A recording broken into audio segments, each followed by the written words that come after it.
On the night of December 29th, 1972, a wide-body jet carrying 176 people circled quietly above the Florida Everglades.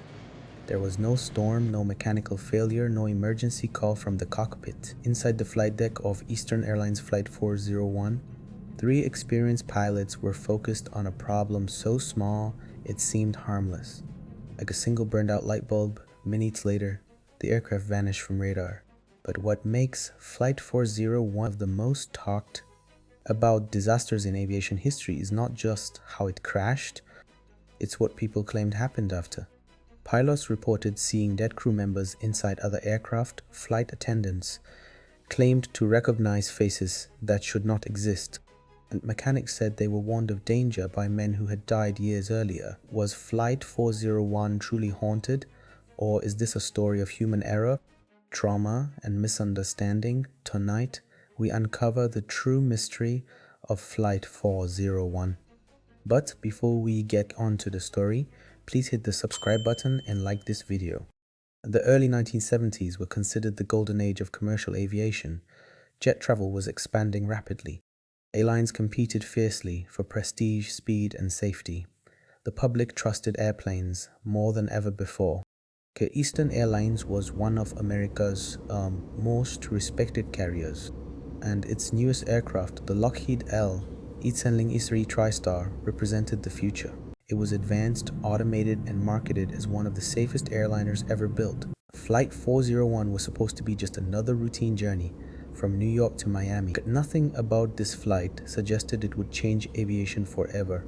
Flight 401 was commanded by Captain Robert Loft. He was 55 years old, a veteran pilot with more than 30 years of flying experience. Calm, professional, and deeply respected, the first officer, Albert Stockstill, was equally experienced with over 6,000 flight hours. The flight engineer, Don Repo, was known for his technical skill and sharp attention to detail. These were not reckless pilots, they were not inexperienced, they were not careless. This is what makes the tragedy of Flight 401 so unsettling. Flight 401 departed John F. Kennedy International Airport at 9:20 p.m. on December 29, 1972. Inside the cabin, the mood was calm and unremarkable, exactly how passengers expect a late-night flight to feel. Some people leaned their heads against windows, watching city lights fade beneath the clouds. Others opened newspapers or quietly discussed plans waiting for them in Miami. For many passengers, this flight was nothing more than a bridge between two normal days. Flight attendants moved through the aisles with practiced ease, offering drinks and reassurance. There was no tension, no unease, no reason to believe anything was wrong. In the cockpit, the crew followed standard procedures. Communications with air traffic control were routine and relaxed. Weather reports were favorable, visibility was good. Everything about Flight 401 fit the definition of ordinary. And this is what makes the story so disturbing. And because the most dangerous accidents in aviation history often begin without chaos, fear, or warning. They begin quietly. As the aircraft crossed Florida airspace, the pilots began preparing for descent into Miami International Airport. Instruments glowed softly in the dark cockpit. The Everglades below were invisible, an endless stretch of darkness offering no visual reference. This absence of visible ground would later become critically important. At this point in the flight, no alarms sounded, no warning lights flashed. Nothing suggested that Flight 401 was slowly approaching disaster. As Flight 401 descended toward Miami, Captain Loft instructed the crew to lower the landing gear. Landing gear deployment is a routine phase of every flight.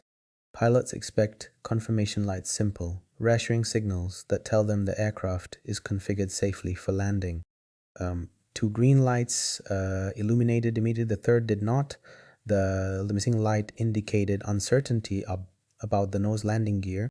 This was not a rare situation, but it was serious enough to demand attention.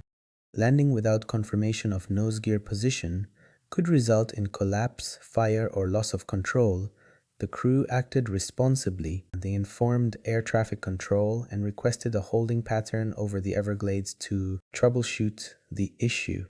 Inside the cockpit, discussion began. Was the gear actually down? Was the bulb burned out? Was there a mechanical failure? The aircraft was placed on autopilot, which was expected to maintain altitude while the crew focused on diagnosis. At one point, First Officer Stock still attempted to remove the indicator light assembly. Don Repo entered the avionics bay to visually inspect the landing gear position. What none of them realized was that during this process, the autopilot's altitude hold mode was unintentionally disengaged. This was not obvious. There was no alert, no alarm, no immediate change in sensation. The aircraft continued flying smoothly, but it was no longer holding altitude. Once altitude hold was disengaged, Flight 401 began a gradual descent only a few feet per second. At night, over a dark swamp without visible ground or city lights, this descent was nearly impossible to perceive. The cockpit instruments did show altitude changes, but the crew's attention was elsewhere. Human attention is limited. When focus narrows, peripheral awareness fades. This phenomenon, known as task fixation, is now taught in aviation psychology worldwide. The crew of Flight 401 was not ignoring their duties. They believed the autopilot was managing altitude, just as it had countless times before. Meanwhile, the aircraft descended silently. Air traffic control did not notice the descent immediately. Radar returns showed nothing alarming until it was too late. There was no sense of urgency in the cockpit. Voices on the cockpit voice recorder remained calm, professional, methodical. And this was not panic, it was routine, and that was exactly why it was deadly. At 11:42 p.m., Flight 401 struck the Everglades at approximately 227 miles per hour. There was no final warning, no time for evasive action, no chance for recovery. The aircraft shattered across the swamp, breaking into sections as it plowed through water and mud. Seats tore loose, luggage scattered, darkness engulfed the cabin. The impact was catastrophic but not instantly fatal for everyone.